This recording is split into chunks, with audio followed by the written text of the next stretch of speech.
안녕하세요. 저는 여러분하고 레벨2에서는 채권과 디리버티브를 같이 공부하게 된 김종건입니다. 북4가 채권하고 파생상품 두 가지 과목이 이렇게 들어와 있는데, 이 북4는 저랑 같이 공부하시게 될 겁니다. 이 레벨2 시험이 레벨1하고는 좀 성격이 달라서 공부를 하실 때에 레벨 1에서 공부하신 것처럼 그렇게 공부를 하시게 되면 합격하기가 좀 어려워요. 레벨 1은 기본적으로 컨셉을 묻는 문제들이 되게 많고 기본을 이해했냐 이런 것들이 되게 많은데 비해서 레벨 2는 주제 자체가 아예 밸류에이션입니다. 레벨 2를 전체를 꿰뚫고 있는 주제가.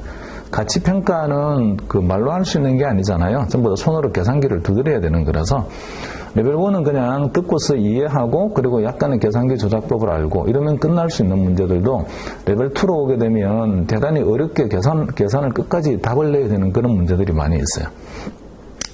좀 테크니컬한 이 내용들이 많이 있어서 수리적으로 전개되는 거라든지 기본적인 이론이라든지 이런 걸 잘 이해를 일단은 해야 되고요. 눈으로만 절대로 공부하시면 안 되고 돌아가시게 되면 반드시 계산기를 두드려 보세요. 항상 계산기를 두드리면서 손에 계속 익혀야 돼요. 레벨 2 시험을 쳐서 떨어지신 분들 중에 이런 분들이 꽤 많이 있어요. 내가 수업 시간에 들었던 내용은 다 이해를 했고 그리고 사실 모르는 내용도 거의 없어서 난 충분히 합격할 수 있을 거라고 생각했는데 그럼에도 불구하고 시험에 떨어지는 이유는 계산기를 두드려서 제한된 시간 내에 문제를 푸는 연습이 안 됐기 때문입니다. 그래서 그냥 들으면 다 알고 이해가 됐는데 딱 제한된 시간 내에 문제를 주고 풀어라라고 하게 되면 안 풀린다고요. 그리고 한번 실수를 해서 굉장히 사람들이 당황하게 되는 경우가 내가 알고 있는 문제인데도 불구하고 이걸 못 풀었네? 답이 안 나와. 계산기를 두드렸는데 정확히 딱 답이 있어야 되는데 뭔가 안 나와요. 멘붕 옵니다. 분명히 안다고 생각했는데 그러니까 또 두 번 해보고 이렇게 하다 보니 시간이 자꾸 가고 그러다가 나중에 쉬운 문제나 뒤에 가서 뭔가 내가 시간만 있었다라면 충분히 풀 수 있는 문제들을 못 풀게 되어서 그래서 시험에 떨어지고 이래요.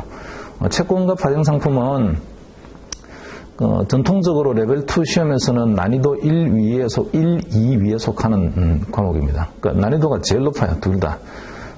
이게 글로벌 서베이를 해보게 되면 시험을 치고 나면 CFF에서 글로벌 서베이를 하거든요. 올해 시험이 어땠어요? 라고.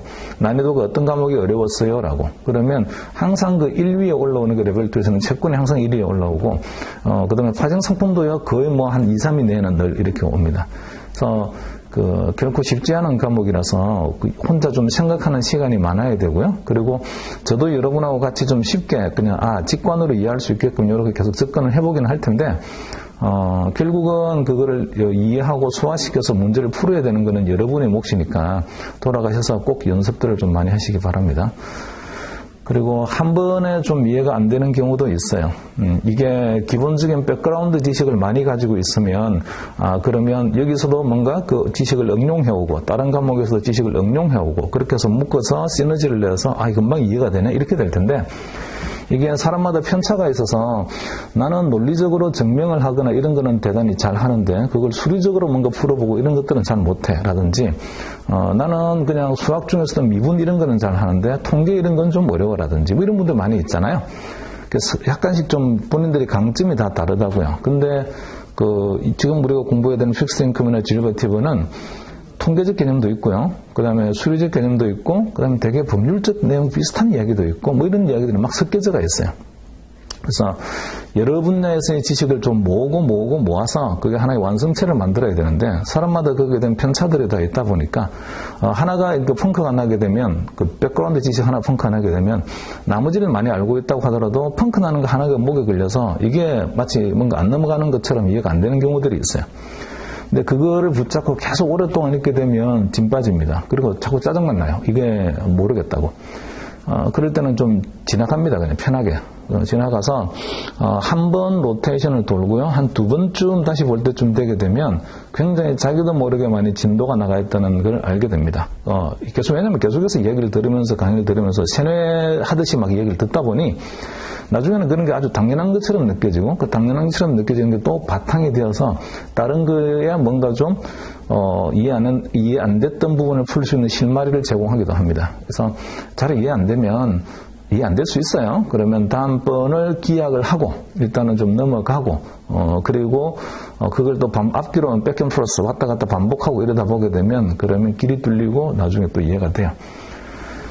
충분히 잘 할 수 있으니까 너무 걱정하지 마시고요. 편한 마음으로 같이 한번 보도록 하고요. 그리고 제가 이 채권하고 파생을 볼 때마다 걱정이 되는데, 파생도 어려워요, 사실. 근데 채권은 더 어려운 이유가, 이 책에 써져 있는 내용을 이렇게 보면, every single sentence, 모든 문장 하나하나를 다 문제화 시킬 수 있는 그런 문장들입니다. 그러다 보니, 이 말을 이렇게만 살짝 바꿔서 내게 되면, 정말 헷갈릴 텐데, 못 풀 거야, 틀릴 거야, 이런 것들이 굉장히 많이 있다고요. 그래서 풀 수 있는 문제로 나올 수 있는 내용들이 도치에 산재해 있습니다. 계산도 물론 해야 되고요. 그 다음에 말로도 설명이 돼야 되고, 이해도 돼야 되고, 그럼 이런 것들이 되게 많이 있다 보니까, 이 채권은 꼼꼼히 하나씩 씹어가면서 이거를 완벽하게 내가 소화를 시키고 간다. 이런 게 되게 중요하고요. 말씀드린 것처럼 그 과정 중에 이런저런 지식을 많이 응용을 해가지고 이해해야 되는 것들이 있는데 그런 것들이 잘 안 돼서 진도가 안 나가더라도 걱정하지 마세요. 한 2번, 3번 정도 반복을 하시게 되면 나중에 다 뚫리게 됩니다. 자, 교재를 한번 볼까요? 일단 목차를 한번 봅시다. 컨텐츠. 스터디 세션 12, 13 이렇게 쭉 이제 나와 있는데 12, 13이 같이 공부를 해야 될 픽스 인컴입니다. 그리고 나중에 이제 14는 파생 상품인데요. 일단 스터디 세션 12하고 13에 나와 있는 주제들을 한번 볼게요. 리딩 32에 The Term Structure and the Interest Rate Dynamic 있는데 자, 이게 옛날에 한번 이야기한 적이 있는지 모르겠습니다. 제가 레벨 1에서 금융자산의 가치를 우리가 평가를 해야 되는데 레벨 2는 주제가 밸류에이션입니다. Asset Valuation. 나중에 레벨 3를 가게 되면 레벨 3의 주제는 포트폴리오 매니지먼트예요. 전체 포트폴리오를 어떻게 관리할까? 어떤 전략으로? 이런 것들을 공부하게 되는데 여기는 레벨 2는 개별 자산에 대한 밸류에이션이 주제라고요.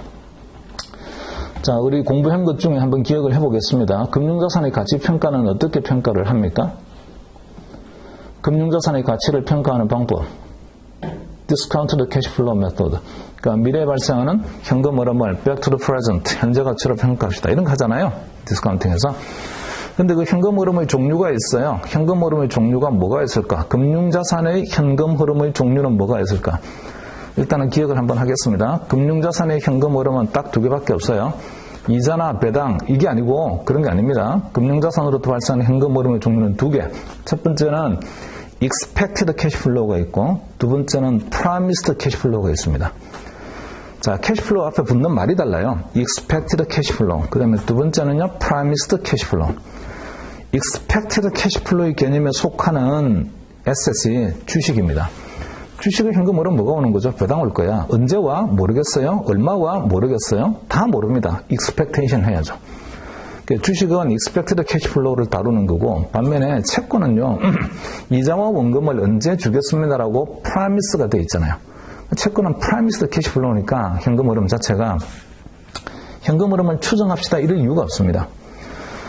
자, 현금 흐름을 추정하지 말고 약속되어 있는 현금 흐름만 이제 디스카운트 하면 되죠. 현재 가치로 가져오면 됩니다. 그게 이제 채권의 가치란 말이죠. 근데 문제는 뭘로 디스카운트 할까의 문제예요. 뭘로 디스카운트 할까?